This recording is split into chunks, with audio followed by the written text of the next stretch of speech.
বিএনপির প্রতিষ্ঠাতা ও সাবেক রাষ্ট্রপতি জিয়াউর রহমানের ৪৫তম শাহাদাত বার্ষিকী আজ। দিনটি উপলক্ষে তার সমাধিতে শ্রদ্ধা নিবেদন করেছেন প্রধানমন্ত্রী ও বিএনপি চেয়ারম্যান তারেক রহমান। এ সময় বিএনপি মহাসচিব স্থানীয় সরকার বিষয়ক মন্ত্রী মির্জা ফখরুল ইসলাম আলমগীর বলেন, একদলীয় শাসন থেকে গণতন্ত্র উত্তরণের প্রতীক ছিলেন জিয়াউর রহমান। আর স্বরাষ্ট্রমন্ত্রী সালাউদ্দিন আহমেদ বলেন, শহীদ রাষ্ট্রপতি জিয়াউর রহমানের দেখানো পথে হাঁটছে বিএনপি। মাহবুব সৈকতের রিপোর্টে থাকছে বিস্তারিত।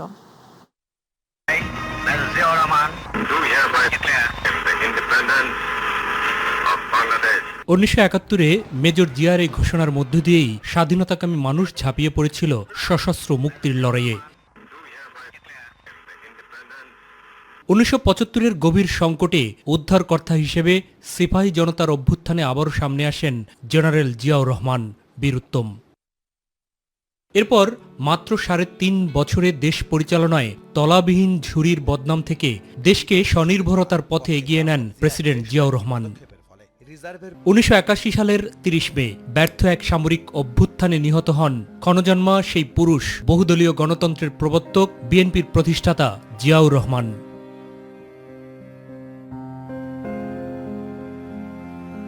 পঁয়তাল্লিশতম শাহাদাত বার্ষিকী উপলক্ষে সকালে শহীদ জিয়ার সমাধিস্থল রাজধানীর শেরেবাংলা নগরে আসেন তারই জ্যেষ্ঠ পুত্র বিএনপির চেয়ারম্যান প্রধানমন্ত্রী তারেক রহমান।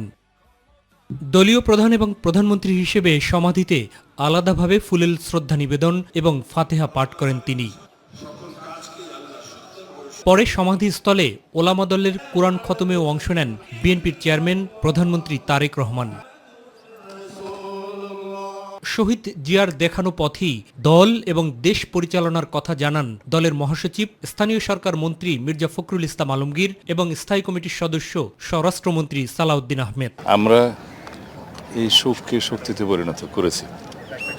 আগামী দিনেও ইনশাআল্লাহ জনপ্রত্যাশা অনুযায়ী, ছাত্রগণ অভ্যুত্থানের আকাঙ্ক্ষা অনুযায়ী, শহীদের প্রত্যাশা অনুযায়ী আমরা যাতে এই বাংলাদেশটা বিনির্মাণ করতে পারি, গণতন্ত্রের ভিত্তিকে আরও শক্তিশালী করতে পারি, সেই শক্তি আমরা এখান থেকে পাই। তারেক রহমান আমাদের প্রধানমন্ত্রী, তার নেতৃত্বে আমরা আবার সেই বিপ্লবী কর্মসূচিগুলো শুরু করেছি। আমরা সংস্কারের কাজ করছি, আমরা উৎপাদনের কাজ করছি। আমাদের ফ্যামিলি কার্ড, কৃষক কার্ড, খাল খনন কর্মসূচি বাংলাদেশে ইতিমধ্যে একটা আলোড়ন সৃষ্টি করে। তারেক রহমানের নেতৃত্বে জনপ্রত্যাশা পূরণে কাজ করার কথা জানান অন্য নেতারাও। বহুদলীয় গণতন্ত্রের যে চর্চা, অনুশীলন, সেইটা মজবুত এবং এদেশের দুঃখী মানুষ তারা যাতে নিজের পায়ে দাঁড়াতে পারে। আবার একটি স্বয়ংসম্পূর্ণ বাংলাদেশ, সে স্বপ্ন আজকে মাননীয় প্রধানমন্ত্রী জনাব তারেক রহমানের মাধ্যমে বাস্তবায়িত হবে ইনশাল্লাহ। আমার চাওয়া হলো আবার আমরা যেন সবাই মিলেমিশে একত্রে সুন্দরভাবে দেশটা করে তুলতে পারি।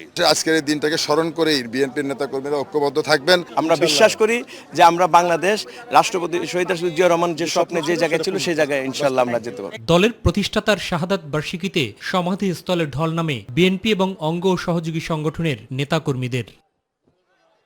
জাতীয় জীবনের সকল সংকট, সংগ্রাম আর বিনির্মাণে শহীদ জিয়ার দেখানো পথে এগিয়ে যেতে চায় বিএনপি। দলের প্রতিষ্ঠাতার শাহাদাত বার্ষিকীতে নেতাকর্মীদের প্রত্যয় এবং আকাঙ্ক্ষা ইস্পাত কঠিন গণঐক্য গড়ে তুলে জনগণের প্রত্যাশিত সরকার পরিচালনা করবে বিএনপি। মাহবুব সৈকত, মাই টিভি, জিয়াউদ্দান, ঢাকা। প্রধানমন্ত্রী বিএনপির চেয়ারম্যান তারেক রহমান বলেছেন, শহীদ রাষ্ট্রপতি জিয়াউর রহমানের রাজনীতি ছিল মানুষের পাশে দাঁড়ানোর, দেশ গঠনের ও সহযোগিতার রাজনীতি। তার শাহাদাত বার্ষিকীতে এটাই বিএনপির শপথ বলেও মন্তব্য করেন তিনি। দুপুরে রাজধানীর শ্যামলীতে জিয়াউর রহমানের শাহাদাত বার্ষিকী উপলক্ষে দুস্থ অসহায়দের মাঝে বস্ত্র বিতরণ কর্মসূচিতে যোগ দিয়ে প্রধানমন্ত্রী এই কথা বলেন। এ সময় দেশবাসীর প্রতি সরকার ও প্রশাসকদের সহযোগিতা ও কামনা করার আহ্বান জানান তারেক রহমান।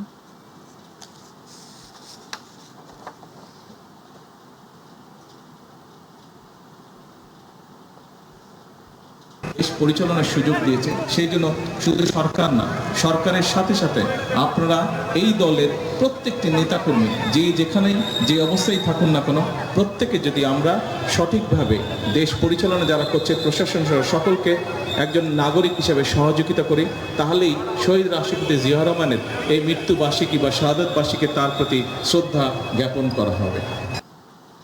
দর্শক, এই মুহূর্তে নয়াপল্টন থেকে শহীদ প্রেসিডেন্ট জিয়াউর রহমানের মৃত্যুবার্ষিকী উপলক্ষে বিএনপির কর্মসূচির খবর জানাতে যুক্ত হচ্ছেন সহকর্মী ইউসুফ আলী। আমরা যুক্ত হচ্ছি তার সাথে। ইউসুফ, জিয়াউর রহমানের মৃত্যুবার্ষিকী উপলক্ষে বিএনপির কর্মসূচি ঘিরে কি খবর আছে আপনার কাছে, জানাবেন।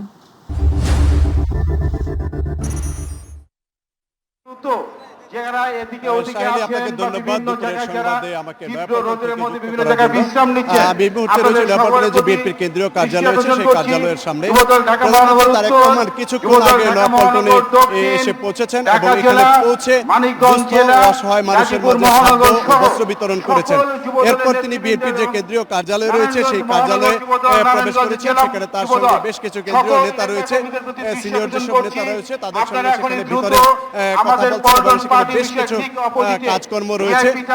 যেহেতু প্রধানমন্ত্রী তার কার্যালয়ে সবসময় থাকতে হয়, তাই তিনি আজকে এখানে এই সাবেক রাষ্ট্রপতি এবং বিএনপির প্রতিষ্ঠাতা জিয়াউর রহমানের 45তম শাহাদাত বার্ষিকী উপলক্ষে তিনি আজকে কার্যালয়ে এসেছেন।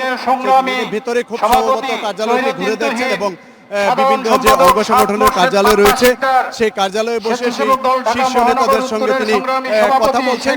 এরপর তিনি বাহিরে বের হয়ে আসবেন। বের হয়ে এসে নয়াপল্টনে যে নেতাকর্মীরা এখানে জড়ো হয়েছেন তাদের উদ্দেশ্যে তিনি এখানে বক্তব্য রাখবেন এবং কিছু দিক নির্দেশনামূলক বক্তব্য দিবেন। যে যেমনটি এর আগে তারেক রহমান আজকে সকাল থেকে মোট 16টি স্থানে দুস্থ এবং অসহায়দের মধ্যে খাদ্য ও বস্ত্র বিতরণ করার যে কর্মসূচি গ্রহণ করা হয়েছে ঢাকা মহানগর উত্তর ও দক্ষিণের পক্ষ থেকে, সেই কর্মসূচিগুলিতে পর্যায়ক্রমে তিনি যোগ দিচ্ছেন। সকাল থেকেই তিনি বিভিন্ন কর্মসূচিতে যোগ দিয়ে এখন নয়াপল্টনের কেন্দ্রীয় কার্যালয়ে তিনি অবস্থান নিয়েছেন এবং এখানে তারেক রহমানের আগমনকে কেন্দ্র করে কিন্তু অনেক নেতাকর্মী এখানে জড়ো হয়েছেন তাদের যে প্রিয় নেতা এবং দেশের প্রধানমন্ত্রী তারেক রহমানকে দেখার জন্য, এবং তারা স্লোগানে মুখরিত করে তুলছেন যে আসলে তারেক রহমান এখানে আসছেন এবং বিভিন্ন জেলা থেকেও তারা এখানে এসেছেন তাদের নেতাকে অভ্যর্থনা জানাতে এবং এখানে যে কর্মসূচি সেই কর্মসূচিকে সফল করার জন্য।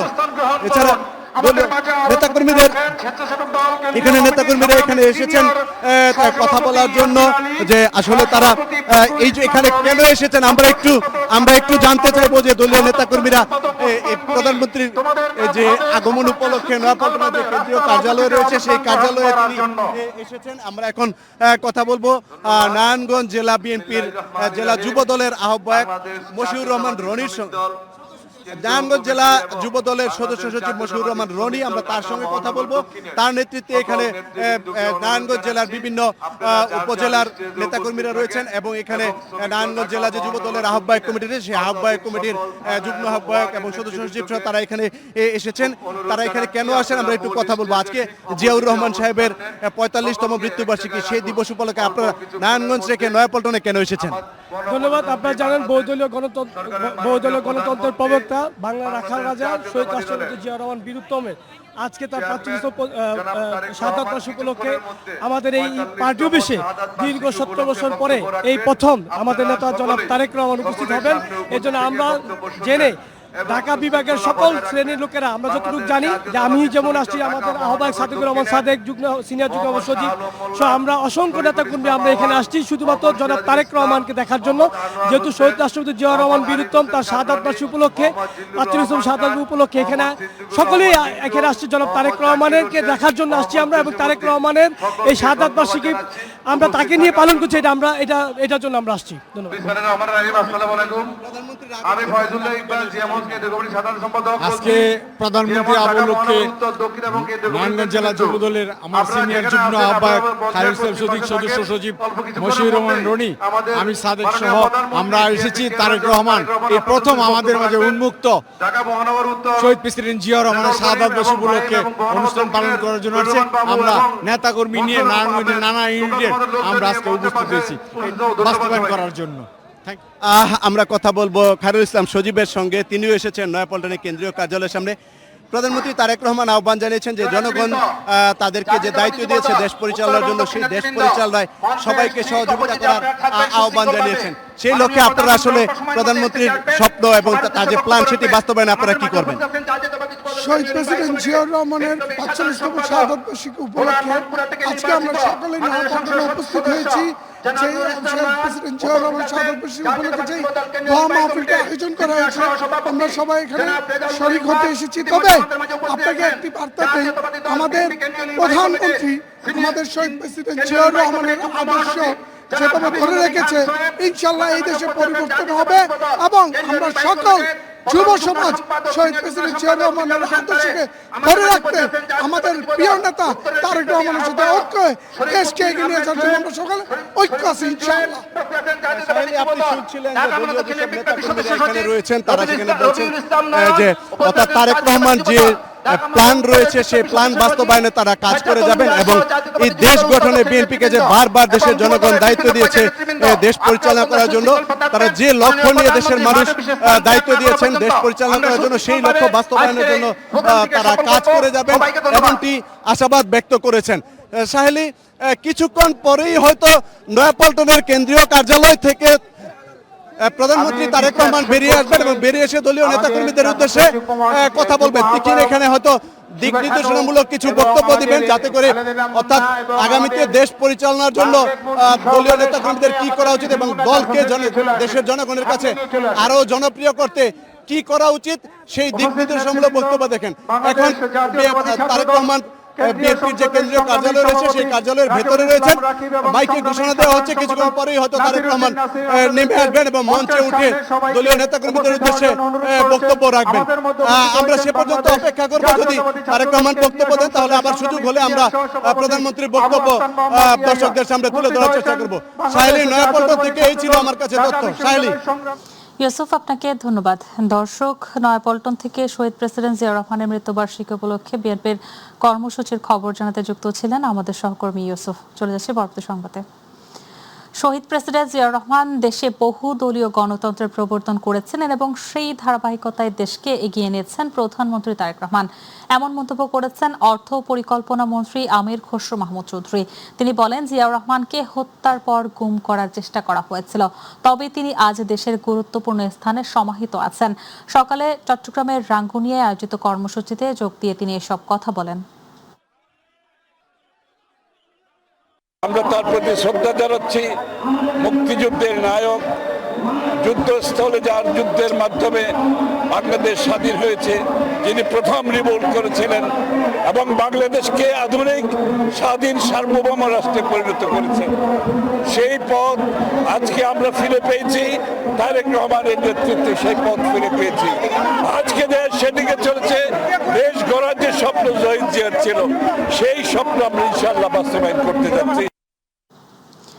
রাজধানীর মগবাজারে অবস্থিত আদ্দের মেডিকেল কলেজ হাসপাতালে 6 নবজাতকের মৃত্যুর ঘটনায় গঠিত তদন্ত কমিটির পূর্ণাঙ্গ প্রতিবেদন আগামী 3 জুন জমা দেওয়া হবে বলে জানিয়েছেন স্বাস্থ্যমন্ত্রী সরদার সাখাওয়াত হোসেন বকুল। সকালে রাজধানীর মহাখালীতে স্বাস্থ্য অধিদপ্তর সাংবাদিকদের তিনি কথা বলেন। স্বাস্থ্যমন্ত্রী জানান, সেদিন হাসপাতালে অবস্থানরত সন্তানহারা মায়েদের বক্তব্য নেওয়া যায়নি, তাই আজ প্রতিবেদন দেওয়া হচ্ছে না। তাদের বক্তব্য নিয়ে পূর্ণাঙ্গ প্রতিবেদন দেওয়া হবে। তিনি আরো বলেন, জানা গেছে এসি 2 ঘন্টা বন্ধ ছিল এবং সেটা রাত 2টা থেকে 4টা পর্যন্ত। এ সময় কোনো ভেন্টিলেশনের ব্যবস্থা ছিল না। প্রতিবেদনের আলোকে দায়ীদের বিরুদ্ধে কঠোর ব্যবস্থা নেওয়া হবে, কোনো ছাড় দেওয়া হবে না। আমরা অত্যন্ত সিরিয়াসলি জিনিসটাকে নিয়েছি এবং এটার সঠিক তদন্ত বের করে আমরা মেডিকেল সায়েন্সের যতটুকুন পর্যন্ত এটাতে শাস্তিযোগ্য অপরাধ হয় ততটুকু পর্যন্ত আমরা কাউকে ছাড় দেব না। একটা মায়ের রিকোয়েস্টে 2টা থেকে 4টা পর্যন্ত এসিটা বন্ধ ছিল, ঘরে কোনো ভেন্টিলেশন সিস্টেম ছিল না। কথাগুলো এসে সবই আমি রিপোর্টে দেখেছি, পয়েন্ট যেগুলো অবজার্ভ করা হয়েছে দেখেছি। ওয়ানলি ল্যাকিং মায়ের যে স্টেটমেন্টটা পাইলে we can reach at the conclusion এবং আমরা আপনাদের মোকাবেলা হবে। পবিত্র হজ পালন শেষে এবার দেশে ফেরার পালা। সকাল 10:30টার দিকে 419 হজযাত্রী নিয়ে প্রথম ফিরতি হজ ফ্লাইট ঢাকার হযরত শাহজালাল আন্তর্জাতিক বিমানবন্দরে অবতরণ করেছে। সৌদি আরবের স্থানীয় সময় রাত 12:10 জেদ্দার কিং আব্দুল আজিজ আন্তর্জাতিক বিমানবন্দর থেকে ওড়াল দেয় প্রথম ফিরতি ফ্লাইট। সৌদি এয়ারলাইন্সের ফ্লাইটের মাধ্যমে শুরু হয় হাজিদের দেশে ফেরার এই যাত্রা। প্রথম দিনে 13টি ফ্লাইটে দেশে ফিরবেন 5434 জন হাজি। তাদের স্বাগত জানাতে উপস্থিত থাকবেন বিমানবন্দর ও ধর্ম মন্ত্রণালয়ের ঊর্ধ্বতন কর্মকর্তারা। অবতরণের পরই প্রত্যেকজন হাজিকে দেয়া হবে 5 লিটার করে জমজমের পানি।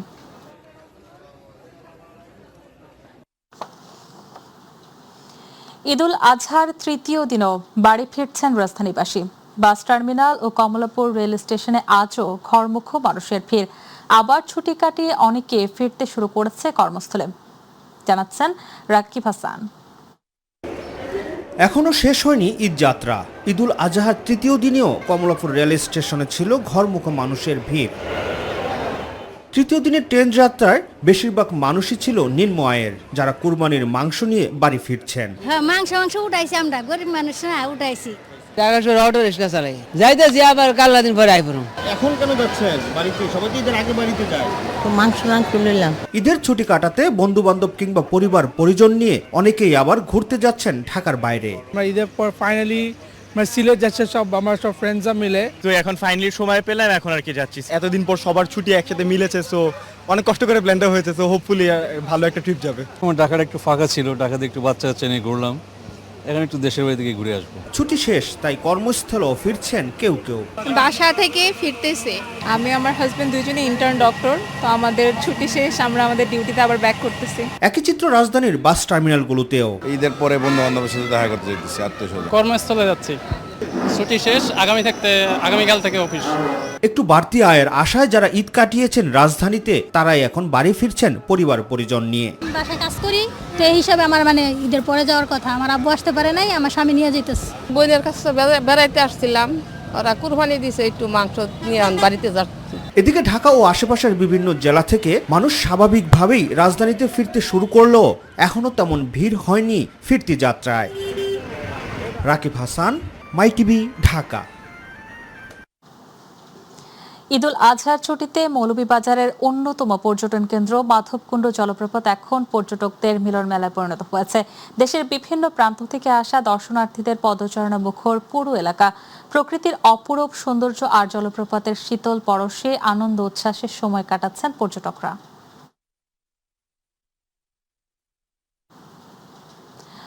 বরিশালের গৌরনদীর টর্কি বন্দর দক্ষিণাঞ্চলের অন্যতম বৃহৎ চামড়ার মোকাম। তবে সরকার চামড়ার দাম বাড়ালেও এবার কোরবানির পশুর চামড়ার ন্যায্য মূল্য পাওয়া নিয়ে শঙ্কায় রয়েছেন ব্যবসায়ীরা। ঢাকার ট্যানারি মালিকদের অনাগ্রহ, কম চাহিদা এবং সংরক্ষণ সংকট তাদের উদ্বেগ বাড়িয়েছে। ঈদের আনন্দে যখন রাজধানীবাসী পরিবার পরিজনের সঙ্গে উৎসব উদযাপনে ব্যস্ত, তখন নগরীকে পরিচ্ছন্ন ও পাশরুক্ষ করে রাখতে নীরবে কাজ করে যাচ্ছেন ঢাকার 2 সিটি কর্পোরেশনের পরিচ্ছন্নতা কর্মীরা। পর্যাপ্ত পারিশ্রমিক ও সুযোগ সুবিধার প্রত্যাশা থাকলেও অনেকের ঈদ কেটেছে অন্যান্য দিনের মতোই। তবুও দায়িত্ববোধ থেকে থেমে নেই তারা। তাদের এই নীরব ত্যাগ আর জীবন সংগ্রামের গল্প তুলে ধরেছেন সহকর্মী জাহিদ আহমেদ বাবু। পবিত্র ঈদুল আজহা মুসলমানদের ত্যাগ, আনন্দ ও সম্প্রীতির উৎসব, কিন্তু এই আনন্দের মধ্যেও রাজধানী পরিচ্ছন্ন রাখতে মাঠে নগরের পরিচ্ছন্ন কর্মীরা। কুরবানির বর্জ্য অপসারণ, সড়ক ও অলিগলি পরিষ্কার রাখা এবং নগরবাসীকে দুর্গন্ধ, স্বাস্থ্য ঝুঁকি থেকে মুক্ত রাখতে দিনরাত পরিশ্রম করছেন তারা। শুধু তাই নয়, কাঠফাটা রোদ কিংবা তীব্র গরম কিংবা ক্লান্তি, কোনো কিছুই যেন দায়িত্ব পালনে বাধা হয়ে দাঁড়াতে পারেনি। আর তাই তো নগরবাসী যখন পরিবারের সঙ্গে ঈদের আনন্দ ভাগাভাগি করছেন, তখন তাদের হাতে ঝাড়ু আর বেলচা নিয়ে ছুটে চলা। যাদের নিরলস পরিশ্রমে অল্প সময়ের মধ্যেই হয়ে উঠছে কুরবানির বর্জ্যমুক্ত রাজধানীর অধিকাংশ এলাকা।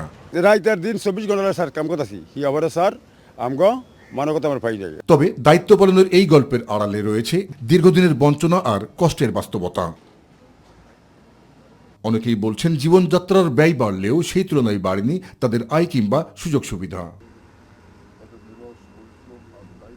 তারপরও কেউ কেউ আবার পরিবারের মুখে হাসি ফোটানোর চেষ্টা করছেন সীমিত সামর্থ্য নিয়েই। 5,000 টাকা দিচ্ছে, আমরা শুনছি, টিভিতেও দেখছি, পেপারও দেখছি, কিন্তু আমাকে 5,000 টাকা দিছে না। আমাকে 2,000 টাকা দিছে, খুব আন্দোলন করে 2,000 টাকা নিছে। পরিচ্ছন্ন কর্মীদের কেউ কেউ অভিযোগ করেন সবাই সমানভাবে পাননি সরকার ঘোষিত 5,000 টাকার ঈদ বোনাস। 2,000 টাকা দিচ্ছে, তাও অনেক ঝামেলা করা হয়েছে। 5,000 করে টাকা দিচ্ছে, আমরা সুন্দরভাবে ঈদ করছি। কারো ভাগ্যে পুরো টাকা জুটলেও কেউ পেয়েছেন 2,000 টাকা। এতে করে অনেকের ঈদ হয়ে যায় ম্লান। ঈদের ছুটিতে যখন অধিকাংশ মানুষ উৎসবের আনন্দ উপভোগ করছেন, ঠিক তখনই রাজধানীকে পরিচ্ছন্ন রাখতে এভাবেই নীরবে কাজ করে যাচ্ছেন হাজারো পরিচ্ছন্ন কর্মীরা। তাদের নিরলস পরিশ্রম আর দায়িত্ববোধের কারণেই ঈদের আনন্দের পাশাপাশি পরিচ্ছন্ন ও সুস্থ পরিবেশ উপভোগ করতে পারছেন নগরবাসী। জাহিদ আহমেদ বাবু, মাই টিভি। সারা দেশে চলছে ঈদের আনন্দ। নতুন পোশাক আর প্রিয়জনদের নিয়ে উৎসব আনন্দে ব্যস্ত সময় পার করেছে সবাই। তবে এরই মাঝে ভিন্ন এক চিত্র দেখা গেছে দিনাজপুরের পার্বতীপুর জংশন রেলওয়ে স্টেশন এলাকায়, যেখানে ঈদের আনন্দ যেন ছুঁতেই পারেনি ছিন্নমূল মানুষদের। প্রতিনিধি আব্দুল্লাহ আল মামুনের তথ্যচিত্রে বিস্তারিত জানাচ্ছেন আতিকুর রহমান তিতাস। ঈদ মানে আনন্দ, ঈদ মানে খুশি, কিন্তু তা সকলের জন্য নয় দাবি করা মানুষও রয়েছেন আমাদের চারপাশে। ঈদ এলেও বদলায় না তাদের জীবন। দিনাজপুরের Parbatipur junction railway station platform আর আশেপাশের খোলা জায়গাতেই দিন কাটে অনেক ছিন্নমূল মানুষের। চারপাশে যখন ঈদের আনন্দ, তখনও পুরনো ছেঁড়া কাপড়ই দিন কাটছে তাদের। অনেকের ভাগ্যে জোটেনি একবেলা ভালো খাবারও। কেউ ভিক্ষে করেন, কেউ বা বোতল কিংবা কাগজ কুড়িয়ে যা আয় হয় তা দিয়েই করেন জীবিকা নির্বাহ। আমি একজন অসহায় মানুষ, আমাদের কাছে আসলে ঈদ বলতে কিছুই নেই। এই প্রতিদিনের মতো ঈদের দিন ওই যে আজকে স্টেশনে বসেই কাটালাম। যারা একটু গরিব দরিয়ে আছে তারা যদি একটু গরিবের পাশে একটু দাঁড়ায় হেল্প করে, তাহলে তা আবার ভালো চলতে পারবে। ঈদের দিনও খেয়ে না খেয়ে আবার কেউ ঘুমিয়ে দিন পার করেছে। আমার ভক্তি হইলে আপনে দিবে, যেটুক দিবে ওইটুকুতে লাখো শুকরিয়া। আমরা কারোর সাথে অসন্তুষ্ট নই, মানুষের সাথে ওগুলো নিয়ে অসন্তুষ্ট হওয়া যায় না। এদিকে সমাজসেবা অধিদপ্তর বলছে, চলতি বছর বয়স্ক, বিধবা, প্রতিবন্ধী সহ উপজেলার প্রায় 1.5 লক্ষাধিক মানুষকে বিভিন্ন ভাতার আওতায় আনা হয়েছে। বরাদ্দ সাপেক্ষে নিয়ম অনুযায়ী বঞ্চিতদের ভাতা প্রাপ্যতা নিশ্চিত করা হবে বলেও জানান এই কর্মকর্তা। বয়স্ক, বিধবা, প্রতিবন্ধী শিক্ষা কিংবা অনগ্রসর ভাতা, অনগ্রসর শিক্ষা এবং যেটা ইজরা ভাতা সহ ইন টোটাল 40,042 জন এই সংখ্যাটা আমাদের এখানে আসলে ভাতা পাবে। এবং যদি কেউ অবশিষ্ট থাকে আর কি উপযুক্ত হলে আমরা নর্মালি যেটা হয় আর কি বরাদ্দ সাপেক্ষে আমার পর্যায়ক্রমে ভাতার আওতায় নিয়ে আসি। বিশেষ দিনে একবেলা আহার কিংবা নতুন পোশাকও জোটেনি পার্বতীপুর জংশন রেল স্টেশনে আশ্রয় নেওয়া ছিন্নমূল মানুষদের। সমাজের বিত্তবানরা এগিয়ে এলে পূরণ হবে তাদের ভালো থাকার স্বপ্ন, এমনটাই বলছেন সংশ্লিষ্টরা। আতিকুর রহমান তিতাস, মাই টিভি।